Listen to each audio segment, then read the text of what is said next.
Welcome back to What Arty Noobs for General Disturbance. This is a Manticore. It's the Tier 10 British light tank. It's located on the west spawn of Airfield and it's under the command of Aurorik78 of SAMS. Game on!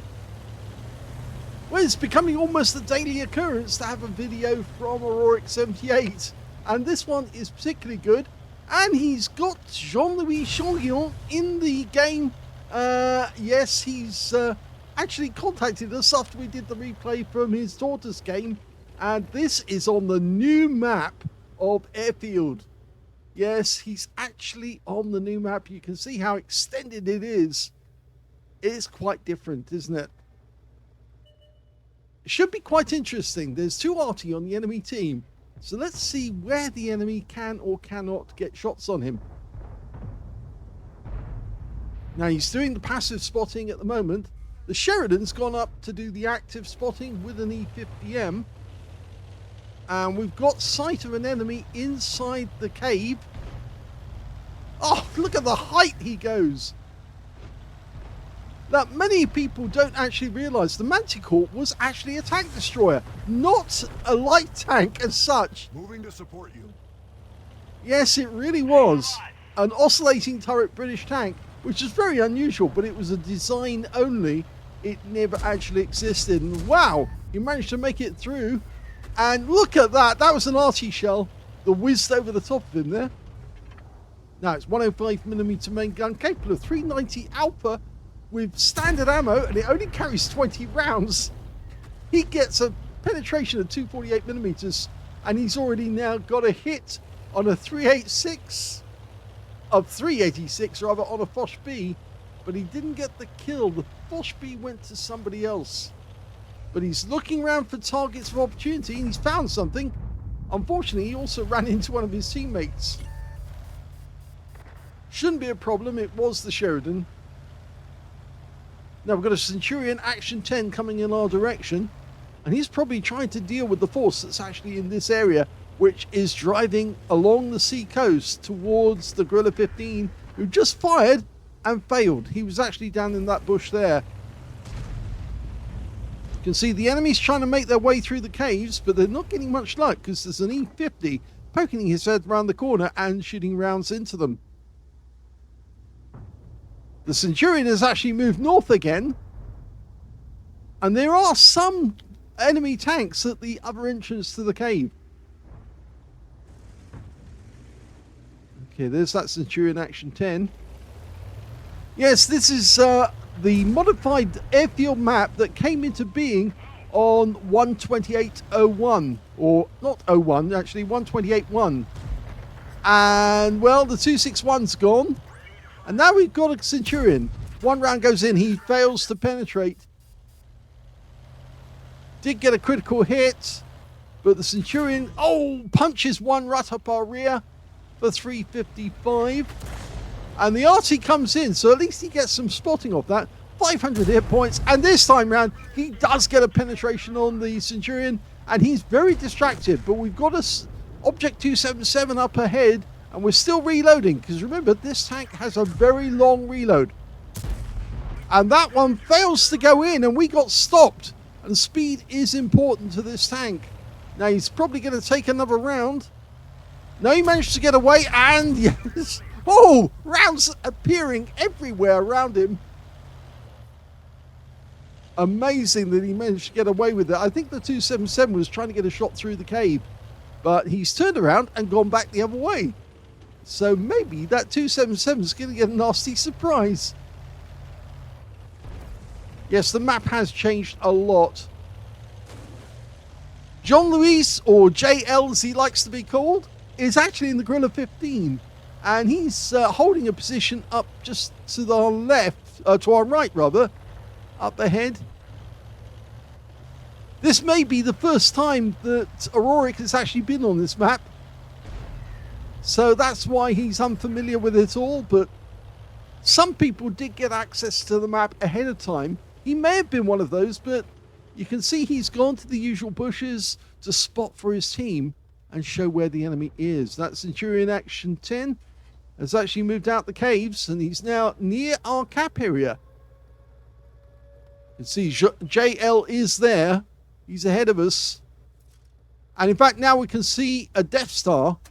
And he's pushed and he goes down. Good shot. That's the first kill. Jean-Louis is in trouble. And in fact, actually, he just went out the game to a DBV-152. He did have low hit points at that moment. And of course, he doesn't have much armor. And therefore, that's why he didn't survive. Oh, getting some air there. He's gone back to the bush because the enemy is actually fairly nearby. And he can also get resets. The enemy knows that they've been spotted, but they don't know where we are. And in fact, there's the enemy Arty, or one of them. And it's a long-range shot, but we can do it. Fires it in, and he gets a hit. 390, it's an average roll. And the batch at 155, 58, he's gone down. The Gorilla 15, the other Gorilla 15, our team got the kill. So he's getting closer to the cap using the bushes. Now you notice the cap is now with the town. Oh, now this is interesting. We've got the DBV-152.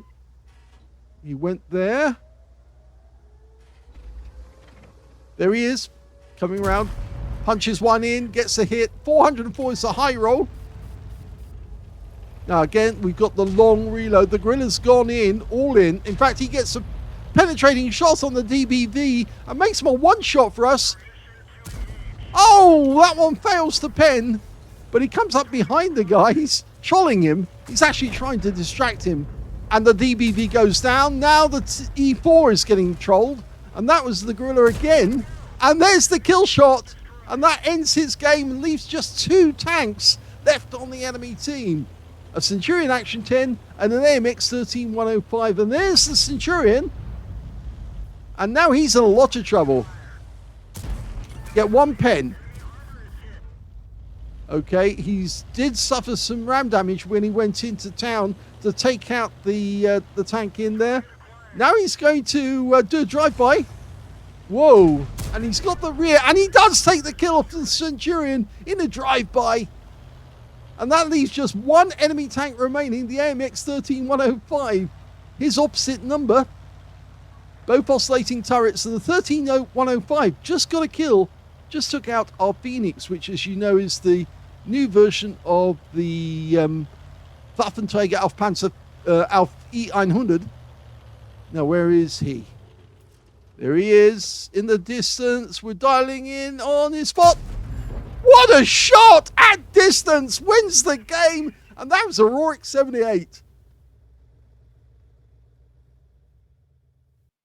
Here's the end of battle stats for the first game, and that was the second-class tank of Aurorik78 of SAMS in the Manticore. He managed to get a fighter badge for getting at least 4 kills. He got 4 exactly with that last shot. He also got a fire for effect for doing more damage than the hit points of his own vehicle, and he got a win rate of 5,734, which is Super Unicum standard. He did get a lot of shots, though, that he fired at the enemy, which didn't pen or actually bounced off them. I think that's because he was unlucky with those shots, that he aimed them at an odd angle as he was doing drive-bys, and the enemy managed to avoid the shot. So let's have a look at team score. Well, he did get the highest damage on his team, but not the highest damage in the game. A 60 TP on the enemy team, got 3,808 hit points of damage, but he didn't get 20% of the hit pool in a tier 10 game, and that's why he didn't get the high caliber. Second highest damage was the Object 277. Now, we did see him in the game. He got 3,288 hit points of damage. And the third highest damage, that goes to Aurorik78 with 3,064 hit points in a Manticore, a light tank. So 2 heavies get the top spaces, and a light tank gets the 3rd place. Well, that's mainly because it's Aurorik78. But anyway, let's have a look at kills. And we can see the top number of kills actually went to Aurorik78 of SAMS and the T57 Heavy on his team. They got 4 kills apiece. 2 kills went to the Sheridan, and he was still alive at the end of the game. And on the enemy team, there's 60 TP, there's 277, the AMX 13105, who also managed to get a defender by resetting the cap, and also the Centurion Action 10, all got 2 kills apiece. And we can see that only 8 enemies actually managed to get kills in that game. But when it came to base XP, we can see top scorer was Aurorik78 with 990. 898 went to the T57 Heavy. and the Sheridan managed 803. Aurorik fired 12 rounds in the game. Remember, he only has 20 rounds to play with. 11 direct hits on the enemy, 9 penetrations. So 2 shells failed to penetrate, even though one of those actually, or both of those actually bounced off, unfortunately. And they happened to be in moments when he was actually doing a drive-by, when he was really close to the enemy. And of course, knowing that he had that long reload, because the standard reload is 13.42 seconds, and he has a reload of something like 11 seconds. So he had to wait around for a long time, sitting next to an enemy tank, with the enemy tank backing up to get a good shot at him. And he managed to get away from that 277 before he could put a round up his rear. 3,064 hit points of damage, of which 665 were at more than 300 meters. He received 2 hits from the enemy, both penetrated. I'm afraid the armor on the Manticore is ridiculously light. He also got 1 enemy vehicle spotted, 9 enemy vehicles damaged, 4 killed, and 669 hit points of spotting assist in the game, and 53 defense points by resetting the cap. On a premium count, he actually made a profit of only 276 credits. I know it's only a tiny amount, but yes, he did actually pay for his ammunition, and he had to pay for consumables, and he took a lot of damage in the game, so consequently, he only made a tiny profit. But he got 7 bonds because it was tier 10, and he got 7,425 experience points, including 5,940 from a mission completion. So the first game ends in a second-class fighter and a fire for effect. Let's have a look at the second battle, because I've heard that the second battle is even more interesting.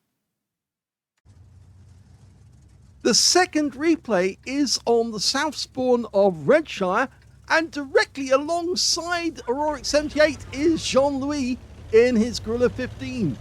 This was the very next game that he actually played after the Airfield one. Okay, he's going off into the distance. He's got his usual commander's vision system, bounty exhaust, and the bounty optics. Now, he sent me an email after the game to explain exactly what happened. And like a certain other player we know, Baseman from Hell, who also plays light tanks, he also explains his gameplay and his thinking at the time. So what I'll do is I'll read that at the end, so that you actually know what he was thinking at the time. Notice the enemy tanks making their way up towards the Zeppelin. From this bush, he can actually see them, and they find it very difficult to spot him. Because remember, he's a light tank, so he's got great camo when he's stationary and when he's moving. But they have to get really close to spot him, even if he's got his rear hanging out the bush. And you can see his rear is basically outside the bush. But he also knows how to position himself in that bush so that the enemy can't get a close spot. They'd have to be right on top of him to actually spot him.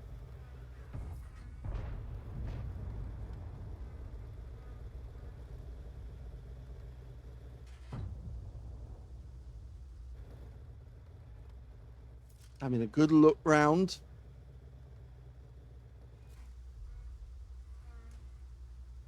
Spotted the FV4005 moving up to the Zeppelin. Not exactly the best place to go, actually.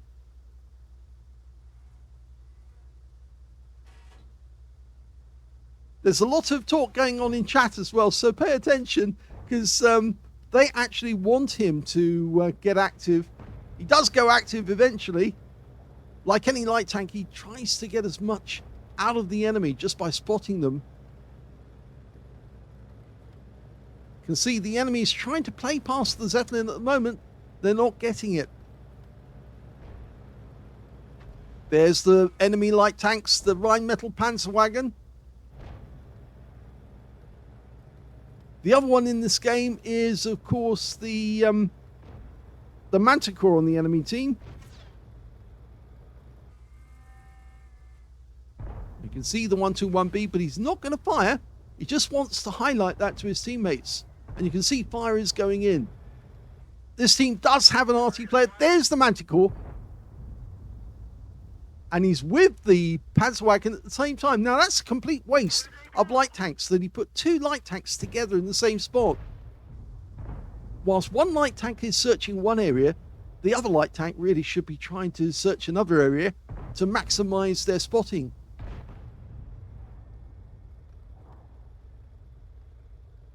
Yes, I suppose if you do have 2 light tanks working together on the same team, then you can actually cover each other. And so he's turned himself around now. The side closest to the enemy is covered by the bush. And there's no sign that he's actually there. You'd have to get very close to spot that he is there. There's the Panzerwagen again. He's picked up 196 spotting so far, but he actually does get a shot there. And hits the Panzerwagen for 355, but he wasn't spotted. No sixth sense went off. And he's gone straight back to the bush again. Now he might want to turn himself to conceal himself. He's got the front end of the vehicle out. We're seeing that enemy tank go up towards the Zeppelin. It's the E4, or is it the E3? It's the E4.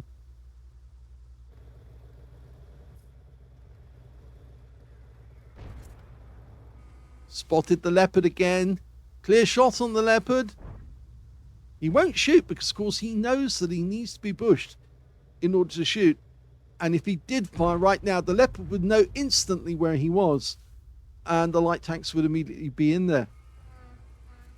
Enemy art in this game is a Conqueror gun carriage.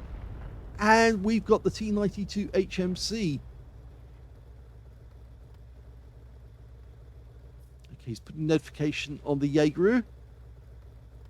In fact, it's the Type 5 Heavy who's actually requesting fire. The 121B has gone into the castle grounds where the other Manticore on our team is.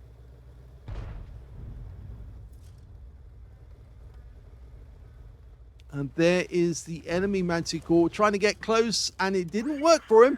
And we picked up some more spotting. Now we're bushed, but that Manticore disappeared behind it.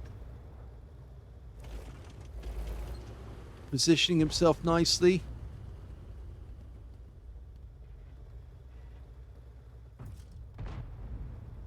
I believe it is possible actually to get the view or the standard icons on the tank, so you actually show the distance to that tank in clear letters, so it actually gives you that number really close, rather than looking through the reticule. You can see the Heshbahn over there. He is behind the bushes, so technically we've got a shot. But we don't need to. We got the spotting instead. 907 from that one. And we got the communications expert working.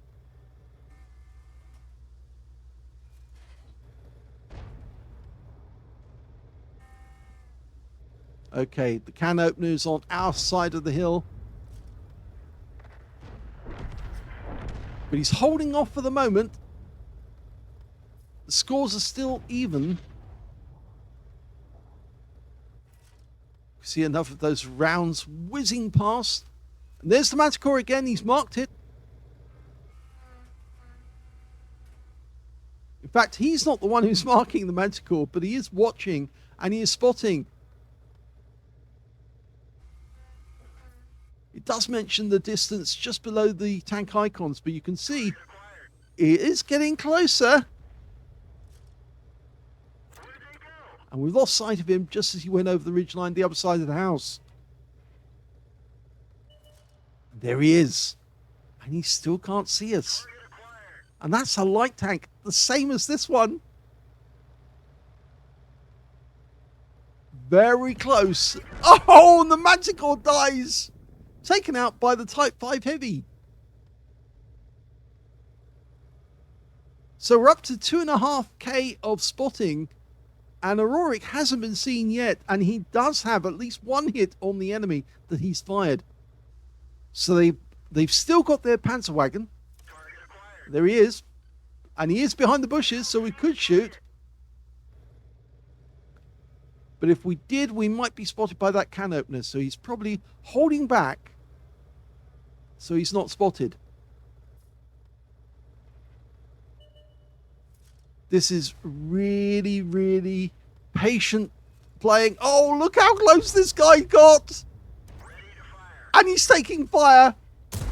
And there he's out of the game. He did get spotted that time, of course. And the shells are raining in. And look at that leopard. Immediately fires in our direction.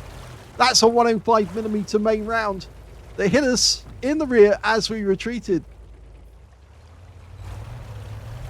But he's gone unspotted now, so he can actually go back to the spot where he was and start doing his job again of spotting where the enemy is. He's not going to knock any trees down because the trees would give him away.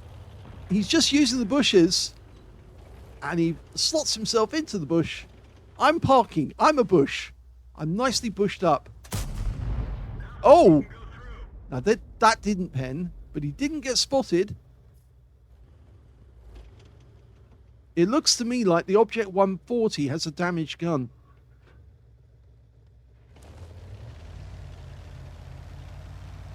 Okay, so he's going into active mode now. This is where it gets fun. Oh, he's just spotted another one. Is that the 121B? It is. Okay, that's a dangerous tank.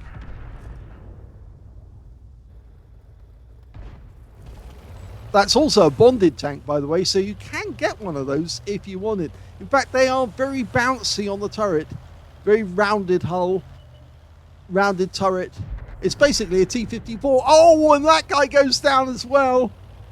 And he did get the spotting for that. 720 hit points. It was the Type 5 Heavy again that got the kill. Type 5 has now got 2 kills. We just took a round from the DBV. And it's a big one.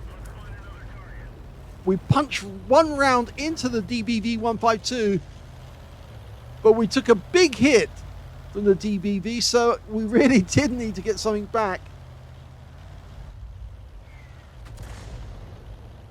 That sounded like the enemy Arty firing. The Conqueror gun carriage is probably over on the west side of the map. There's the... Oh, there he is. Yep, and he's gone. Just taken out by the Type 5 Heavy. So he's now got 3 kills. Okay, so we're spotting on top of the hill. We've got teammates around us. Okay, can opener. 1 shot.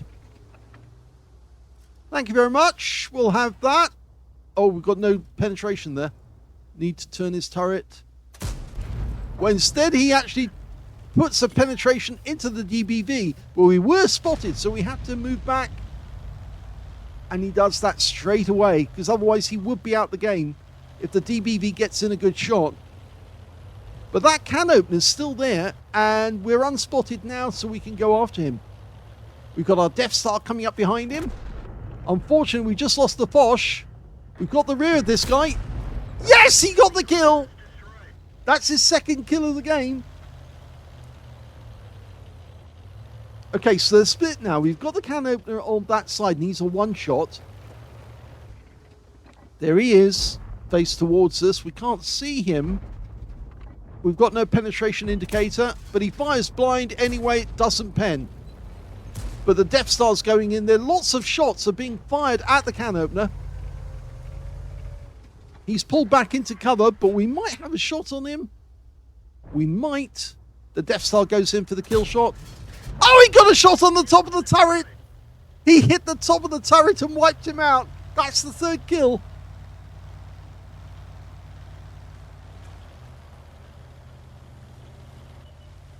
Okay, Object 140. We can do a drive-by. And he gets him. 3 kills. Or did he get him? No, we didn't get him. But that's the end of the game. And it's a victory. Here's the end of battle stats. And that was a 2nd-class tanker for Aurorik78 of SAMS in the Manticore. He managed to get a spotter badge for spotting at least 1,000 hit points of damage. He got the UK expert for researching all British vehicles, as well as a fire for effect for doing more damage to the hit points of his own vehicle. He also picked up a patrol duty for being the only one spotting 6 enemy vehicles whilst they were being damaged. And he's got a scout medal as well for being the first one to detect 9 enemy vehicles. His win rate from that game, 2,893, which is Unicum standard. When you get the spotter, patrol duty, and the scout, that's what we call the Holy Trinity, because those are the medals given to light tank drivers who actually know what they're doing, can find the enemy, and highlight those to their teammates so they can get the damage. We also like it when they get the ace tanker as well, but in that game, it was a little difficult for Aurorik78 to get the ace tanker, because obviously to do that, he'd have to get a lot of actual damage as well as spotting damage, because the actual damage is what counts towards the mastery, and well, the spotting does as well to a certain extent. Anyway, let's have a look at the team score. Well, you can see the highest damage in that game went to the Viz55, who got 4,701 hit points of damage. The second highest damage actually went to the can opener, the guy that Aurorik actually shot through the top of his turret and took him out, 4,128 hit points. And the third highest damage, well, that was the DBV152, and that's the guy who shot Aurorik and managed to score a huge amount of hit points in the process. When it came to kills, we can see that Aurorik actually got 3, so did the Type 5 Heavy, and on the enemy team, we can see the Object 140 managed to get 2 kills, so did the Viz55, the Batchat 25 ton, and the Death Star. They all got 2 kills. We can see as well that Jean-Louis managed to get 2,298 hit points, which is slightly more than Aurorik got. He got 1,796, and he also managed to get a kill in that game as well. When it came to base XP, we can see that the Viz55 managed 1,126, and that's mostly down to the actual damage he did in the game, whilst 1,002 went to Aurorik for the spotting, and they were the only 2 players who managed to get over 1,000 base in the game, with the third place going to the Type 5 Heavy, who managed to get the highest number of kills alongside Aurorik. When it came to detail, 9 shots fired, 8 direct hits, but 6 penetrations. So yes, he had a bit of difficulty with the penetrating shots in this one, but he did get the hits on target. Just one was missed. He did get a lovely shot right up the rear of that Rheinmetall Panzerwagen as well. 1,796 hit points of damage, of which 1,286 were at more than 300 meters. 2 hits received from the enemy, both penetrated. The armor on the Manticore is ridiculously light. 9 enemy vehicles were spotted, 4 enemy vehicles were damaged, 3 were killed. He missed out on getting the Object 140 right at the end of the game. That went to one of his teammates. And 4,176 hit points of spotting assist in that game. On a premium count, he actually earned 31,228 credits, and he managed to pick up 32 bonds, 25 for a mission achievement, 7 for being tier 10, and 9,018 experience points, including 6,012 for mission completion and 1,250 free XP for mission completion as well. So what an interesting game. Yes, the email that Aurorik sent me, he actually said, this game on the Redshire map is one of my average games. It shows how things go most of the time. I averaged 5 to 6k combined in a game. However, it was suggested I send this replay in, as it shows the difference between your average basic light tank user and someone who has of this email have 14,053 games in light tanks. To be 100% clear, I was never worried about the enemy Manticore or the Rheinmetall Panzerwagen spotting me in that location. I know how to use the bush, and it provides spotting on the 9 line where the heavies go. The C4 hills, where sniper types and stupid heavy tanks go, as well as the E3 location where they try to push the 3 line. The 2 enemy light tanks got spotted right away at E3, and in my opinion, it was the dumbest thing a light tank can do. I believe a good light tank should be like a ninja, see all but is never seen until it's too late. The enemy team was getting very upset with me, spotting them around the 9-minute mark, as they must have been telling the light tanks to force me out. The Manticore came looking around 8:22 and got within 90 meters of me, but could not see me. It was then the 7-minute mark when the Rheinmetall Panzerwagen came looking, and he got to within 85 meters, but could still not see me. I wasn't worried. Matter of fact, I was smiling. Jean-Louis, my clan and platoon mate, calling them blind, as it was obvious. After that, they both died for their efforts, and the moment I'd been waiting for had arrived. I went on the offensive. Game was won shortly after. and learn the maps, learn your tank capabilities, know your capabilities, wait for your moments. So basically, that's very similar to what Baseman from Hell says, because of course he gives a critique of his own game afterwards to tell all of us his thinking in the game and why he did things the way he did. And it's really good way of learning how to play the game, play the maps when you see somebody actually do it, and then how they what they score afterwards. And I hope you're all enjoying this because we are getting messages from people saying it's really good to see Aurorik78 in action because his light games teach you a tremendous amount about the game. I hope you enjoyed both of those replays. If you did, please give this video a like, do subscribe to our channel, leave a little comment down below because it feeds the algorithm, and thank you for watching.